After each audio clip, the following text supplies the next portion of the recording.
नमस्कार मित्रों, स्वागत है आप सभी का हमारे YouTube चैनल संस्कृत लोक में। आज हम आपके सामने उपस्थित हैं उत्तर रामचरितम, संस्कृत का एक बहुत ही प्रसिद्ध नाटक लेकर के। मित्रों, आपने उत्तर रामचरितम से संबंधित बहुत से प्रश्नों को परीक्षाओं में देखा होगा। आपने बहुत बार परीक्षाओं में इस तरह के प्रश्न देखे गए होंगे जहाँ पर कि उत्तर रामचरितम के बारे में पूछा था।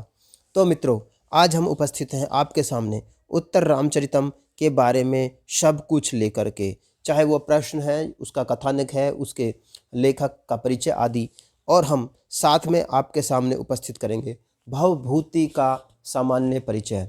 भवभूति से संबंधित और उत्तर रामचरितम से संबंधित जितने भी प्रश्न संस्कृत की परीक्षाओं में पूछे जाते हैं उन सभी को आज हम आपके सामने लेकर उपस्थित हैं। तो आइए मित्रों, शुरू करते हैं। सबसे पहले हम देखेंगे कि उत्तर रामचरितम के जो लेखक हैं वो क्या हैं, कौन है, और उनका एक सामान्य परिचय भी हम प्राप्त करेंगे। उसके बाद हम आगे बढ़ेंगे उत्तर रामचरितम के मैन कथानक पर, मुख्य कथानक पर।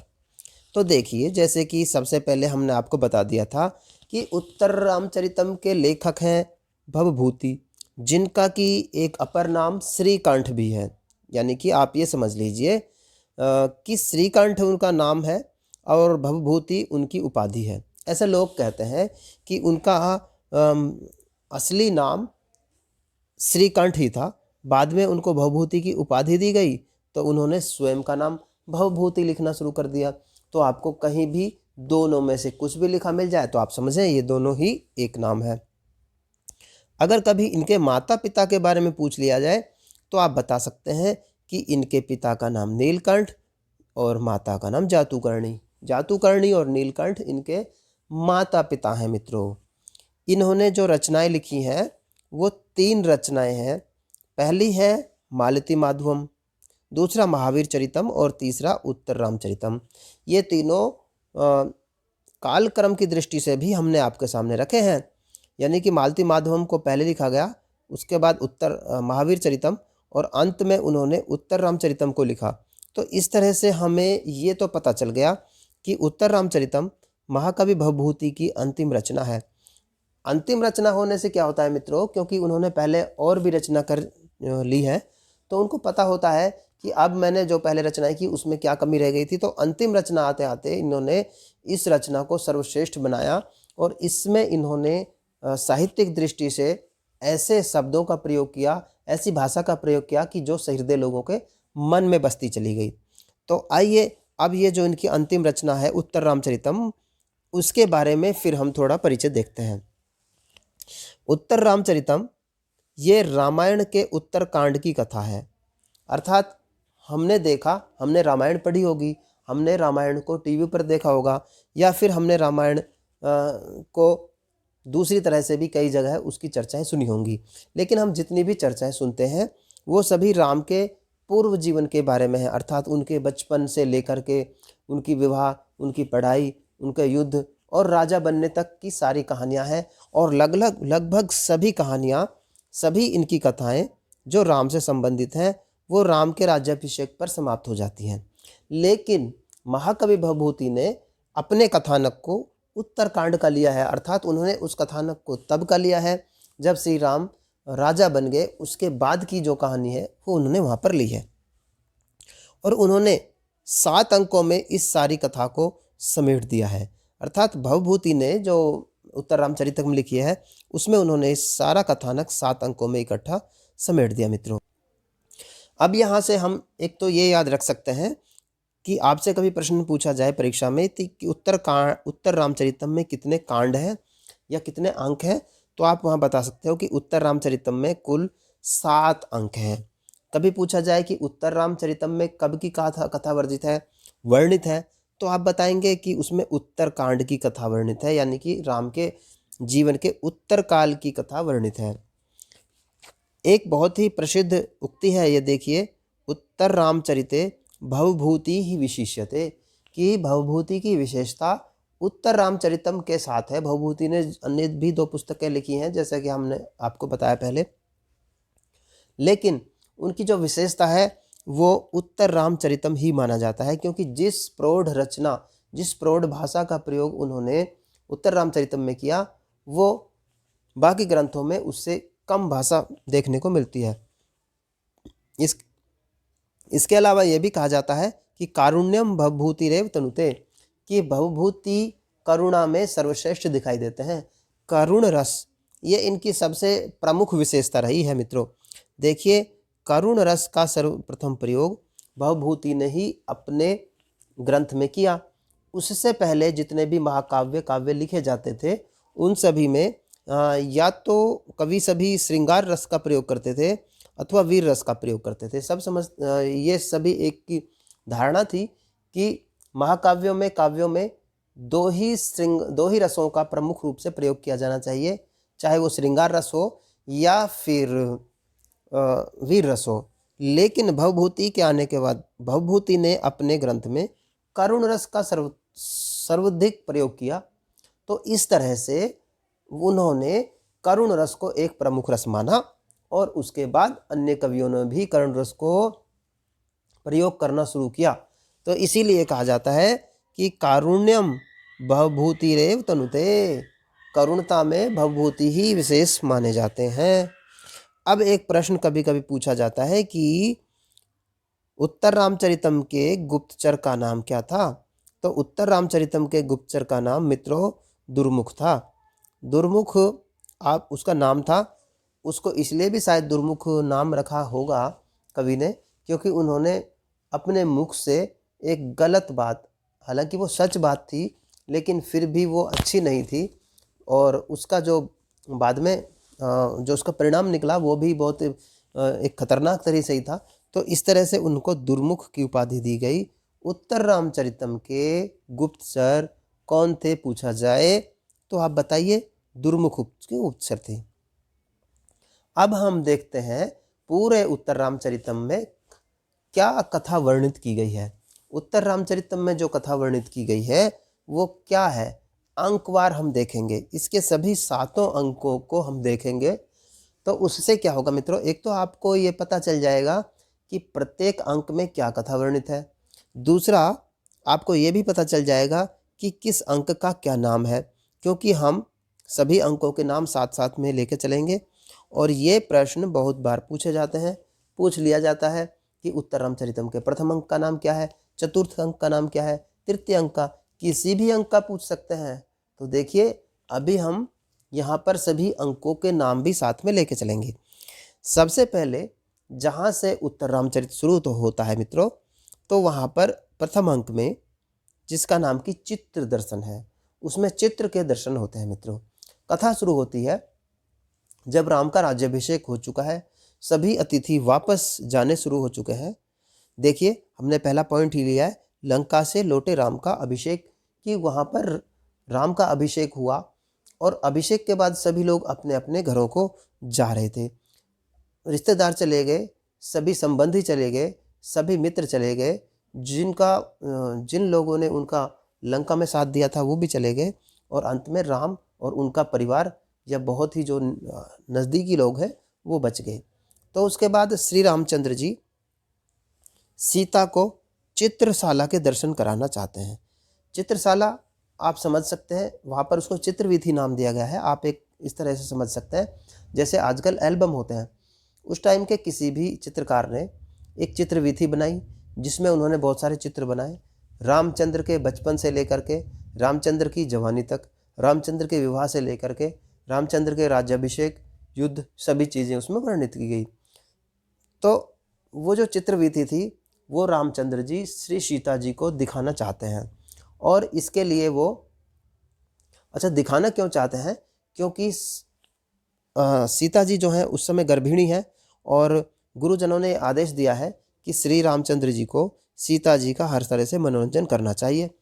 तो रामचंद्र जी कहते हैं कि आइए हम मनोरंजन करते हैं और चित्रवीथी के दर्शन करते हैं। उस चित्रवीथी में उनका संपूर्ण जीवन चरित्र दिया हुआ है। उसी समय जब वो वहाँ पर चित्रवीथी के दर्शन कर रहे होते हैं, श्री रामचंद्र जी होते हैं, उनके साथ उनकी पत्नी सीता और साथ में उनके भाई लक्ष्मण हैं, ये तीनों वहाँ पर हैं। तभी वहाँ पर दुर्मुख संदेश लेकर आते हैं। दुर्मुख संदेश लेकर आते हैं और जैसा कि आपको पता है वो बताते हैं कि जनता जो है वो सीता पर अब भी चारित्रिक रूप से उंगलियां उठाती हैं। तो श्री रामचंद्र जी कहते हैं कि यदि ऐसा है तो मुझे चाहे सीता का भी परित्याग करना पड़े, लेकिन मुझे जनता को खुश रखना है, मुझे लोगों को खुश रखना है। तो इस तरह से ये प्रथम अंक चल रहा था और इसमें अंत में श्री रामचंद्र जी लक्ष्मण जी को कहते हैं कि आप सीता जी को वन में ले जाएं और वहाँ पर ले जा करके आप इनको वापस ना लाएं। तो इस तरह से ये प्रथम अंक समाप्त होता है, जिसका नाम था चित्र दर्शन। क्योंकि इसमें सारा चित्र रूप में ही है, सब चित्र की बात है, तो इसलिए इसका नाम चित्र दर्शन है। और इस चित्र दर्शन अंक में महाकवि भवभूति ने उनके पिछले जन्म की प्रमुख प्रमुख घटनाओं को, जो कि यहाँ पर बतानी आवश्यक थी, बता दी हैं। अब ये इस तरह से हमारा प्रथम अंक समाप्त होता है। अब जब हम द्वितीय अंक पर आते हैं तो मित्र, द्वितीय अंक का नाम है पंचवटी प्रवेश। और जैसा कि हमने सामने लिखा है कि 12 वर्ष बाद, 12 वर्ष समाप्त हो चुके हैं। प्रथम अंक की जो घटना थी जिसमें रामचंद्र जी चित्र दर्शन कर रहे थे और अंत में उन्होंने लक्ष्मण के साथ सीता जी को वन में भेज दिया था, द्वितीय अंक उसके 12 वर्ष बाद शुरू होता है। 12 वर्ष बाद रामचंद्र जी वाल्मीकि के आश्रम में जाते हैं, जहाँ पर उनको शूद्र मुनि का वध करना है।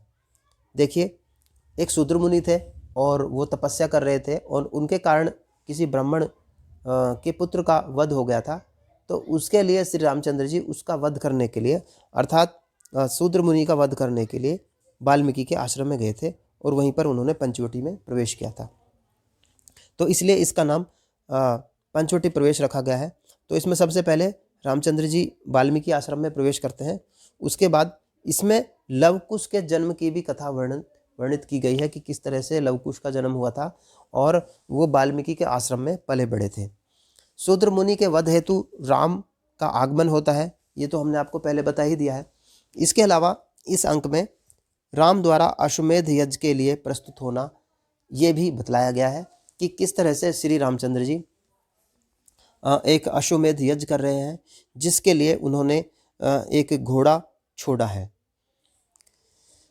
इसके अलावा लक्ष्मण पुत्र चंद्रकेतु अश्व के रक्षक के रूप में हैं, अर्थात अश्व की रक्षा लक्ष्मण के पुत्र चंद्रकेतु कर रहे हैं, ये भी इस अंक में बताया गया है। इस तरह से हमारा यहाँ पर द्वितीय अंक समाप्त होता है। तृतीय अंक के शुरुआत में पहले हम आपको तृतीय अंक का नाम बता देते हैं।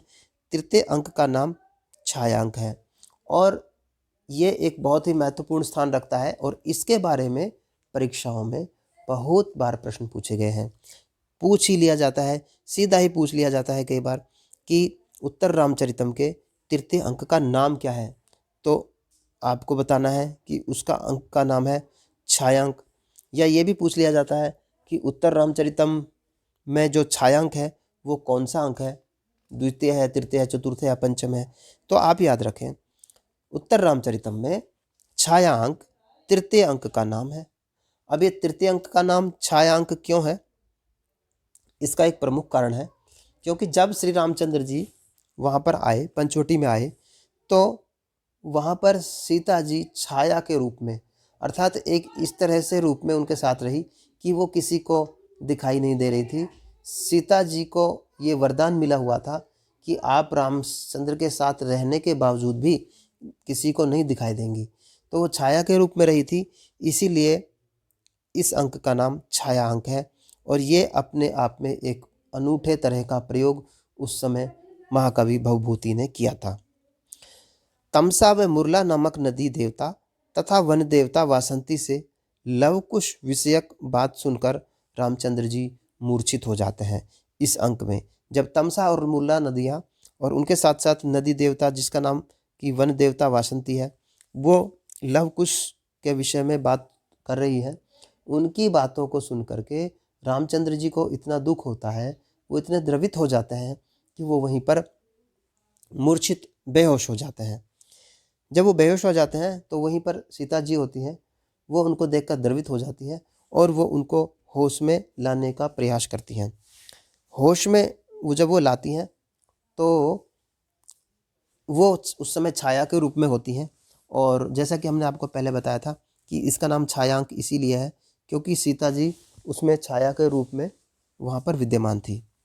इसके अलावा जब रामचंद्र जी को ये पता चलता है, नहीं मित्रों क्षम्यताम, जब सीता जी को ये पता चलता है कि अश्वमेध यज्ञ में जो श्री रामचंद्र जी की सहधर्मिणी किसे बनाया गया है, और उसमें यह था कि सीता की स्वर्णमय मूर्ति को ही लेकर के श्री रामचंद्र जी ने सीता जी की जगह पर या अपनी पत्नी के स्थान पर विराजमान किया था। तो सीता जी को उस समय बड़ी एक तरह की खुशी महसूस होती है कि चलो रामचंद्र जी ने मुझे त्याग दिया, कोई बात नहीं, लेकिन फिर भी आज तक श्री रामचंद्र जी मुझे प्यार करते हैं, तभी तो वो मेरे स्थान पर किसी दूसरे को बैठाना नहीं चाहते, मेरे स्थान पर उन्होंने मेरी ही सोने की मूर्ति को बिठाया है। सीता जी द्वारा अप्रत्यक्ष रूप में रहना हम आपको पहले बता चुके हैं, तभी इसका नाम छायांक है, क्योंकि वो अप्रत्यक्ष रूप में रही थी। और यहाँ पर हमारा तृतीय अंक समाप्त होता है। चतुर्थ अंक में जब हम पहुँचते हैं तो चतुर्थ अंक का नाम है कौशल्या जनक योग। कौशल्या अर्थात रामचंद्र जी की माता, और जनक रामचंद्र जी के ससुर यानी कि सीता जी के पिताजी, उन सब का यहाँ पर मिलन होता है। राम की माताओं व जनक का वाल्मीकि आश्रम में प्रवेश। राम की सभी माताओं, न केवल कौशल्या बल्कि और भी माताएं उस आश्रम में आई हुई थी।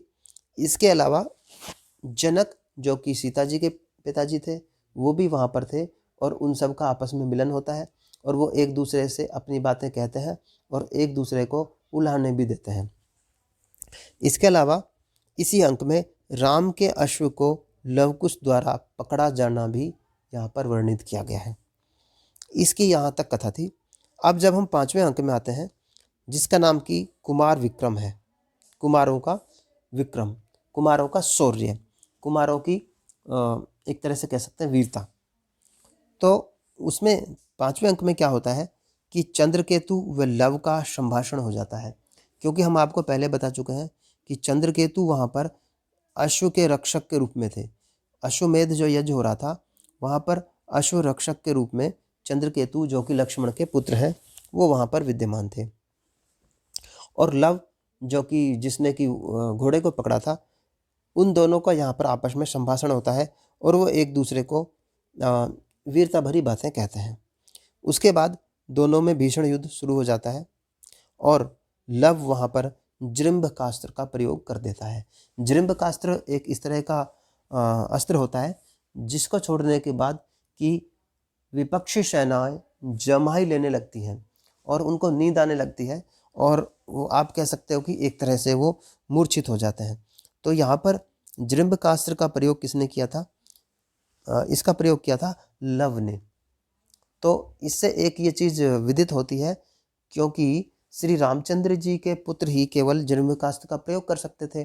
तो यदि लव ने इस अस्त्र का प्रयोग किया है तो इसका मतलब ये होता है कि वो रामचंद्र जी के पुत्र हैं, और ये आगे जा कर के राम को उसके बारे में विदित भी होता है।